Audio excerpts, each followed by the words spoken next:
Mesdames et messieurs, bonjour et bienvenue dans Afrique Midi. Voici les principaux titres de cette édition d'information. Arrestation à Dakar d'Hissène Habré, l'ancien président tchadien accusé de crimes contre l'humanité, a été placé en garde à vue hier dans le cadre de l'enquête ouverte par un tribunal spécial. La nouvelle mission de stabilisation de l'ONU prend ses fonctions ce lundi 1er juillet au Mali. La MINUSMA qui prend le relais de la MISMA doit assurer la sécurité dans le pays et principalement au nord. Au Sénégal, depuis 1990, l'ancien président tchadien Hissène Habré est placé en garde à vue depuis dimanche, accusé de crimes contre l'humanité. Son arrestation entre dans le cadre d'une enquête menée par le tribunal spécial en charge du dossier depuis février. Commentaire Djibril Maïga. Tout a eu lieu aux environs de 10 heures ce dimanche matin, alors qu'Hissène Habré était à son domicile au quartier Almadi de Dakar. L'ancien président tchadien aurait été embarqué par des éléments de la brigade d'intervention polyvalente pour le placer en garde à vue. Interpellé, il attend d'être entendu par le procureur général des chambres extraordinaires. Le tribunal spécial, il faut le rappeler, a démarré ses activités le 8 février dernier, après plusieurs mois d'études sur la structure de cette juridiction. Les membres de ce tribunal avaient entamé des missions sur le terrain entre mai et juin, notamment en Belgique, puis au Tchad, où ils ont visité d'anciens lieux de détention des années 80 et rencontré plusieurs victimes. Mais pour les avocats d'Hissène Habré, cette arrestation est dénuée de toute base légale. L'ancien président tchadien, accusé de crimes contre l'humanité, est exilé à Dakar depuis 1990. Hissène Habré, qui est âgé de 70 ans, ne devrait toutefois pas comparaître devant la justice avant début 2015, l'enquête préliminaire n'étant pas terminée. Ce lundi, la mission africaine de stabilisation du Mali la MISMA passe le relais à la MINUSMA, la mission des Nations Unies pour la stabilisation du Mali. Commandée par le général rwandais Jean Bosco Kazungra, la MINUSMA devra assurer la sécurité du Mali, en particulier le nord, soit les 2/3 du pays qui était sous occupation en 2012 avant l'intervention française. Sékou Tangara. 1er juillet 2013, la date est historique. Le Mali accueille pour la première fois une mission de maintien de la paix des Nations Unies. À terme, la MINUSMA devra compter quelques 12 600 hommes, militaires et policiers, un effectif justifié par les objectifs très délicats dont se va charger la dite mission, puisque c'est elle qui devra superviser le cantonnement des combattants Touaregs du MNLA dans la ville de Kidal. Quant aux 6 000 soldats africains déjà présents au Mali dans le cadre de la MISMA, ils vont intégrer la nouvelle force onusienne en échangeant leur béret actuel pour porter le béret bleu des Nations Unies. La MINUSMA devra également compter pendant un temps sur les 3200 soldats français toujours présents au Mali qui, selon Paris, vont progressivement diminuer pour n'être qu'1 millier à la fin de l'année. Après donc la République démocratique du Congo, le Soudan et la Somalie, le Mali intègre les pays abritant des casques bleus des Nations Unies. On reste au Mali où le collectif des Patriotes salue la récente réconciliation entre Béret Rouge et Béret Vert. Le COPA, qui félicite les autorités de la transition pour l'initiative, pense que le dit acte doit guider et inspirer l'ensemble des Maliens. Makan Konaté, président du COPA, s'est exprimé sur la question lors d'un point de presse. On l'écoute. Nous voudrions saluer également les autorités de la transition pour avoir organisé cette réconciliation-là, qui a été préparée de façon minutieuse par le Premier ministre Django Sissoco. Donc nous voudrions ici les remercier et dire que nous félicitons le président intérimaire Djonkunda pour avoir pris également la décision de libérer les militaires et les policiers. Actuellement, depuis le contre-coup à ce jour, il y a eu des arrestations. Des militaires ont été mis en prison. Il y a eu un conflit entre syndicats de police. Certains se sont retrouvés en prison. Et toujours dans cette logique de paix et de réconciliation, il a pris la lourde responsabilité de libérer ces personnes aujourd'hui arrêtées.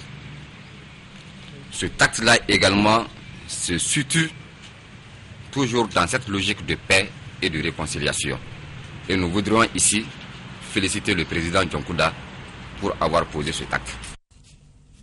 Des millions de personnes se sont massées dans les rues égyptiennes hier pour créer leur ras-le-bol après un an de gouvernance des frères musulmans. Mohamed Morsi, chef de l'État, est devenu la bête noire de 22 millions d'Égyptiens, en jugé par le nombre de signatures figurant sur une pétition présentée par l'opposition afin de réclamer le départ du premier président librement élu dans ce pays. Tahrir ce dimanche soir, noir de monde. Une mobilisation écrasante contre ce président sorti des urnes, investi il y a un an jour pour jour, et que des millions d'Égyptiens, 22 millions selon la pétition du mouvement Tamarod rebelle, veulent voir aujourd'hui partir.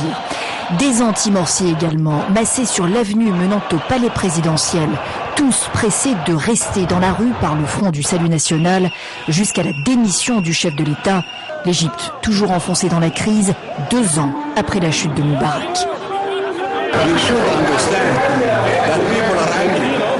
Vous devez comprendre que les gens sont en colère et qu'il n'y a pas de complot. Voici le peuple égyptien qui exprime le besoin, le désir de changement. Nous ne pouvons pas passer une autre année comme ça. On est confronté à un président qui ne développe pas notre pays comme il le devrait. On pensait qu'on entrait dans une nouvelle ère, mais aucun de nos espoirs, aucune de nos demandes n'ont été prises en compte. Le président Morsi a reconnu des erreurs, mais il a rejeté toute idée de présidentielle anticipée jusqu'ici et mis en garde contre toute entorse à la Constitution. Pourtant, face à la marée humaine des Égyptiens qui estiment qu'il a failli, Mohamed Morsi ne semble pas avoir d'autre solution que de négocier. La présidence appelle d'ailleurs à un dialogue national. Direction le Cameroun pour parler des grandes vacances. L'heure est au départ pour beaucoup de vacanciers et la route est privilégiée pour se rendre à la campagne ou dans les différentes régions du pays. L'affluence est donc très forte et les agences de voyage qui ont récemment pris des dispositions peuvent commencer à se frotter les mains. Comme le petit David, l'anxiété de retrouver de nouvelles personnes, le désir de partir à temps et l'inquiétude d'arriver à destination planent dans l'esprit de tous ces vacanciers, malgré certaines dispositions prises par les agences de voyage. Le boss a eu acheté plus de 5, il y a 5 gros porteurs et 4 coursiers qui ont commencé le travail, ça ne fait pas un mois. Et en plus, il y a de nouveaux chauffeurs qu'on a eu à recruter pour assurer la rotation des véhicules pendant les vacances. Dans ces différentes zones au trafic dense, même les forces de l'ordre ont du mal à fluidifier la circulation. La chaussée subitement se transforme en un ring de boxe. Les résultats des différentes campagnes de prévention routière sont tangibles pour ces gros porteurs une fois lancés sur nos grands axes routiers. Nous avons d'abord sensibilisé nos chauffeurs pour la prévention routière, dans la vitesse. Nous faisons 60 km par heure. Les tarifs demeurent inchangés malgré la forte demande et des conditions plus pratiques sont offertes à ceux qui effectuent de longues distances. Dans notre compagnie, nous avons choisi un bus de VIP à lit. Et chaque lit a son téléviseur. Et nous avons pris des dispositions à avoir 2 chauffeurs de Yaoundé pour Ngaoundé. Un chauffeur qui de Yaoundé pour Bétois. Un chauffeur prend de Bétois pour Ngaoundé. Et pour les parents très occupés, la sécurité pour leurs enfants est aussi assurée jusqu'à destination. Quand on envoie un enfant, par exemple, il n'y a que le chauffeur qui s'en occupe. Et dès qu'il arrive à destination, il prend la peine d'appeler les parents concernés. Il vient chercher leur enfant. À ces anges, heureux de changer de cadre de vie, encore et toujours un peu de prudence dans ces agences pour un voyage paisible et sans drame.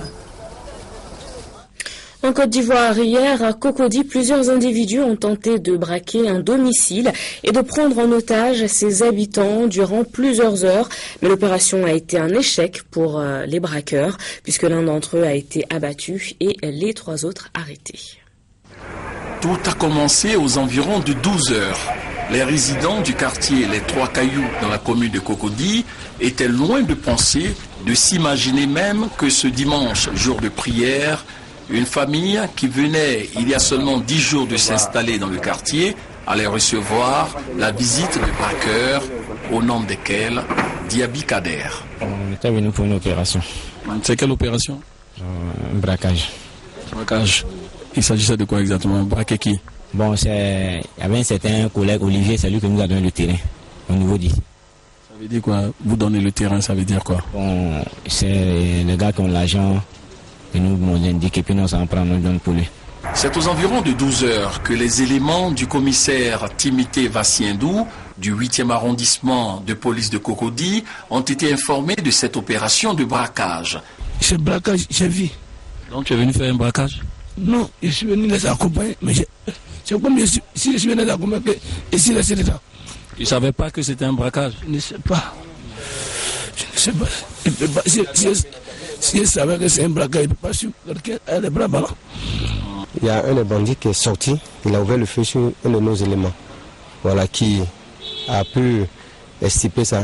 Et c'est là que le retour a été fatal pour le bandit. Sachez que dans notre zone ici, au niveau de Cocody, on ne peut pas pardonner ces gens de trucs-là. On ne peut plus jamais accepter que les bandits fassent éruption chez nous ici. Voici la voiture braquée qui a servi de véhicule d'opération de braquage et de tentative de prise d'otage, avec cet arsenal dont la puissance a été reconnue par la brigade anticriminelle et le CCDO qui ont quitté les lieux cet après-midi aux environs de 15 heures, permettant ainsi aux pompes funèbres de libérer les habitants du quartier Les Trois Cailloux de Cocody de ce corps qu'ils jugeaient encombrant.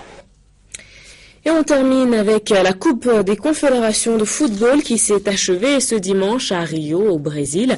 Le Brésil, justement, qui a largement corrigé la Roja espagnole 3-0 dans une ambiance de folie au stade Maracana. La fête a cependant été ternie hors du stade par des affrontements entre manifestants radicaux et la police. La Seleção fait coup double en s'imposant 3-0 face à l'Espagne. Le Brésil remporte sa 3e Coupe des Confédérations consécutive et envoie un message clair à tous ses concurrents à moins d'un an de la Coupe du Monde 2014 dont il sera le pays hôte. Dès la 2e minute de jeu, c'est Fred qui profite de la maladresse de l'arrière-garde ibérique pour propulser le cuir au fond des filets. Méconnaissable, la Roja réagit par bribes à l'image de cette frappe de Pedro sauvée in extremis par André Luis. Quelques minutes plus tard, Neymar, élu meilleur joueur de la compétition, double la mise d'une frappe surpuissante du pied gauche sous la barre de Casillas, 2-0 à la pause. Poussé par un stade Maracanã en fusion, les Auriverde frappent à nouveau par Fred, encore lui, dès le retour des vestiaires. Il aura fallu attendre 30 matchs pour voir la Roja tomber, mais de quelle manière ? Bien sûr, nous ne sommes pas heureux avec cette défaite. Nous devons analyser cet échec et travailler dessus. Mais lorsque l'on pense à notre récent record d'invincibilité, on peut être optimiste.